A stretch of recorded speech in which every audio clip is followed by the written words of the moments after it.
जय श्री राधे। पूज्य श्री सद्गुरुदेव भगवान के चरणों में प्रणाम। आज पूज्य श्री सेठ जयदयाल गोयनका जी कहते हैं, भगवान के दर्शनों के लिए नाम जप सर्वोपरि साधन है। वास्तव में नाम की महिमा वही पुरुष जान सकता है जिसका मन निरंतर श्री भगवान नाम में लगा रहता है। नाम की प्रिय और मधुर स्मृति से जिसके क्षण क्षण में रोमांच और अश्रुपात होते हैं, जो जल के वियोग में मछली की व्याकुलता के समान क्षण भर के नाम वियोग से भी विकल हो उठता है, जो महापुरुष निमिष मात्र के लिए भी भगवान के नाम को नहीं छोड़ सकता और जो निष्काम भाव से निरंतर प्रेम पूर्वक जप करते करते उसमें तल्लीन हो चुका है, ऐसे ही महात्मा पुरुष इस विषय में पूर्णतया वर्णन करने का अधिकारी है और उसी के लेख से संसार में विशेष लाभ पहुंच सकता है। यद्यपि मैं एक साधारण मनुष्य हूं, उस अपरिमित गुण निधान भगवान के नाम की महिमा का वर्णन करने का मुझ में सामर्थ्य नहीं है। तथापि अपने कतिपय मित्रों के अनुरोध से मैंने कुछ निवेदन करने का साहस किया है। अतएव इस लेख में जो कुछ त्रुटियां रही हों उनके लिए आप लोग क्षमा करें।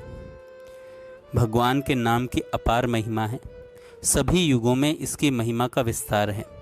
शास्त्रों और साधु महात्माओं ने सभी युगों के लिए मुक्त कंठ से नाम महिमा का गान किया है, परंतु कलयुग के लिए तो इसके समान मुक्ति का कोई दूसरा उपाय ही नहीं बतलाया गया। हरे नाम हरे नाम एव केवलम कलौ नास्तेव नास्तेव नास्तेव गतिरन्यथा। कलयुग में केवल श्री हरि नाम ही कल्याण का परम साधन है। इसको छोड़कर दूसरा कोई उपाय ही नहीं है। सतयुग में भगवान विष्णु का ध्यान करने से, त्रेता में यज्ञों से, द्वापर में भगवान की सेवा पूजा करने से जो फल मिलता है, कलयुग में केवल हरि नाम का संकीर्तन करने से ही वह फल प्राप्त हो जाता है। कलयुग केवल नाम आधारा, सुमिर सुमिर भव उतरहि पारा। कलयुग समयुग आन नहीं, जो नर कर विश्वास। गाई राम गुणगन विमल, भव तर बिनहि प्रयास। भव तर बिनहि प्रयास। नाम महिमा के प्रमाणों का पार नहीं है। हमारे शास्त्र इससे भरे पड़े हैं, परंतु अधिक विस्तार भय से यहाँ इतने ही लिखे जाते हैं। संसार में जितने मत मतांतर हैं, प्राय सभी भगवान के नाम की महिमा को स्वीकार करते हैं और गाते हैं। अवश्य ही रुचि और भाव के अनुसार नामों में भिन्नता रहती है, परंतु परमात्मा का नाम कोई सा भी क्यों ना हो, सभी एक सा लाभ पहुँचाने वाले हैं। अतएव जिसको जो नाम रुचिकर प्रतीत हो, वह उसी के जप का ध्यान सहित अभ्यास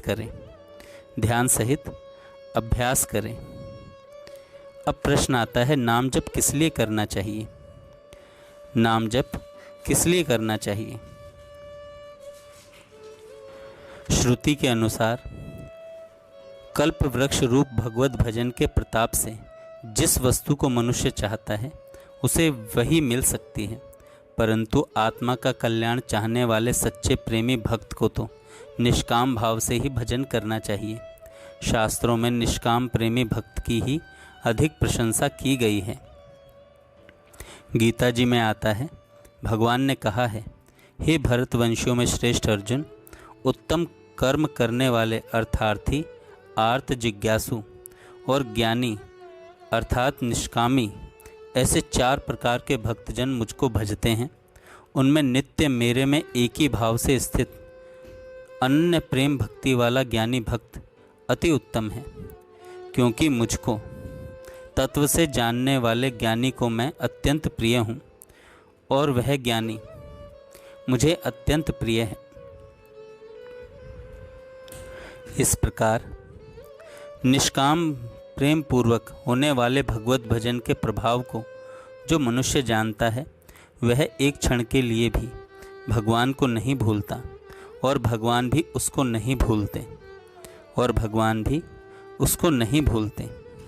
अतएव जहाँ तक हो वहाँ तक ऐसा अभ्यास करना चाहिए। नाम उच्चारण करते समय मन प्रेम में इतना मग्न हो जाना चाहिए कि उसे अपने शरीर का भी ज्ञान न रहे।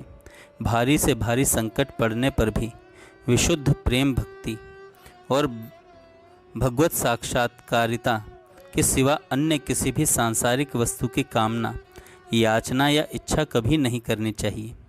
निष्काम भाव से प्रेम पूर्वक विधि सहित जप करने वाला साधक बहुत शीघ्र अच्छा लाभ उठा सकता है। यदि कोई शंका करे कि बहुत लोग भगवान नाम का जप किया करते हैं परंतु उनके कोई विशेष लाभ होता हुआ नहीं देखा जाता, तो इसका उत्तर यह हो सकता है कि उन लोगों ने या तो विधि सहित जप का अभ्यास ही नहीं किया होगा या अपने जप रूप परम धन के बदले कुछ सांसारिक भोगों को मांग लिया होगा भगवान से, नहीं तो उन्हें अवश्य ही विशेष लाभ होता, इसमें कोई संदेह नहीं है। इसलिए नाम जप किसी प्रकार की भी छोटी मोटी कामना के लिए न करके केवल भगवान के विशुद्ध प्रेम के लिए ही करना चाहिए। केवल विशुद्ध भगवान के प्रेम के लिए ही करना चाहिए। जय श्री राधे। जय श्री राधे। पूज्य